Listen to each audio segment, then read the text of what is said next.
Hello बच्चों, चलिए प्रश्नों को पढ़ते हैं। दो वेक्टरों के परिमाण 3 इकाई तथा 4 इकाई है, उनके बीच का कोण कितना होना चाहिए ताकि उनके परिणामी का परिमाण 1 इकाई हो। तो ये हमें बताना है। प्रश्न को हल करने से पहले हम प्रश्न के लिए लिखते हैं मुख्य अवधारणा। प्रश्न के लिए मुख्य अवधारणा। मुख्य अवधारणा में हम प्रश्न से संबंधित एक सूत्र लिखने वाले हैं। देखिए, यह सूत्र कुछ इस प्रकार होगा कि यदि हमें दो सदिश ए और बी के परिणामी का परिमाण ज्ञात करना है, तो इसके लिए सूत्र क्या होता है? वर्गमूल के अंदर आप लिखेंगे सदिश ए के परिमाण का वर्ग सदिश बी के परिमाण का वर्ग बराबर 2 सदिश ए का परिमाण सदिश बी का परिमाण और कॉस थीटा, जहाँ थीटा क्या है? सदिश ए और बी के मध्य का कोण है। तो यहाँ से हम इसे हल कर सकते हैं। देखिए, तो मैं लिख देता हूँ, माना दो सदिश या फिर वेक्टर बोल सकते हैं आप इसे, दो सदिश ए तथा बी है जिनके जिनके मध्य कोण जिनके मध्य कोण थीटा है तब तब देखिए, जो दिया है मैं उसे लिख लेता हूँ। सबसे पहले हमें दिया गया है सदिश ए का परिमाण, ये कितना दिया गया है? 3 इकाई। सदिश बी, इसका परिमाण हो गया हमारे पास 4 इकाई। और ए सदिश और बी सदिश का जो योग है, इसका परिमाण हमें कितना दिया गया है? ये दिया गया है 1 इकाई। ठीक है, ये दिया गया है। तो अब हम यहाँ से लिख सकते हैं, हम जानते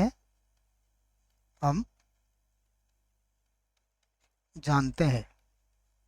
देखिए, जो सूत्र मैंने लिखा है मुख्य अवधारणा में, मैं उसी सूत्र को यहाँ पर लिखूंगा कि सदिश ए सदिश बी के परिणामी का परिमाण बराबर होता है वर्गमूल के अंदर, पूरा सूत्र बच्चों मैं यहाँ लिख देता हूँ, ये होगा सदिश ए का परिमाण का वर्ग सदिश बी के परिमाण का वर्ग बराबर 2 सदिश ए सदिश बी, और यहाँ पर होगा कॉस थीटा, जो हमने सदिश ए और बी के मध्य का कोण यहाँ पर माना है। तो ये हमें कितना दिया गया है? देखिए, ये हमें दिया गया है 1, तो यहाँ तो लिख देता हूँ मैं 1 बराबर वर्गमूल के अंदर भी जो जो दिया गया है हम उसे लिख लेंगे। ये दिया गया हमें 3 का वर्ग 9 हो जाएगा, 4 का वर्ग 16 हो जाएगा, प्लस 2, इसका मान लिखेंगे 3, इसका मान लिखेंगे 4, और यहाँ पर आ जाएगा कॉस थीटा। तो ये हो जाएगा हमारा 1 बराबर, इसको हल कर लेते हैं आगे। और तो देखिए क्या मिलेगा आपको, ये हो जाएगा 25 और प्लस ये हो जाएगा आपका 24, 12 24 कॉस थीटा। ठीक है, अब हम दोनों पक्षों का वर्ग कर देते हैं बच्चों, तभी इसको हल कर सकेंगे। तो मैं लिख देता हूँ, दोनों पक्षों का वर्ग करने पर दोनों पक्षों का दोनों पक्षों का वर्ग वर्ग करने पर दोनों पक्षों का वर्ग करेंगे तो देखिए, 1 का वर्ग तो 1 ही होता है। यहाँ पर हो जाएगा हमारे पास 25 प्लस यहाँ पर है 24 कॉस थीटा। 25 को बराबर के उधर लाइए तो माइनस का 24 और भाग लगा देंगे, तो कॉस थीटा बराबर कितना हो जाएगा? -1। अब हम जानते हैं -1 कब होता है? ये कॉस पाई का मान। तो कॉस थीटा बराबर कितना हो जाएगा? कॉस पाई, क्योंकि हमें पता है कॉस पाई का मान कितना होता है? -1 के बराबर होता है। तो थीटा बराबर कितना हो गया?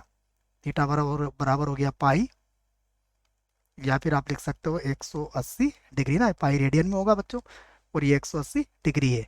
तो ये आपके प्रश्न का उत्तर आ चुका है। आशा करता हूँ प्रश्न का उत्तर समझ में आया होगा। धन्यवाद।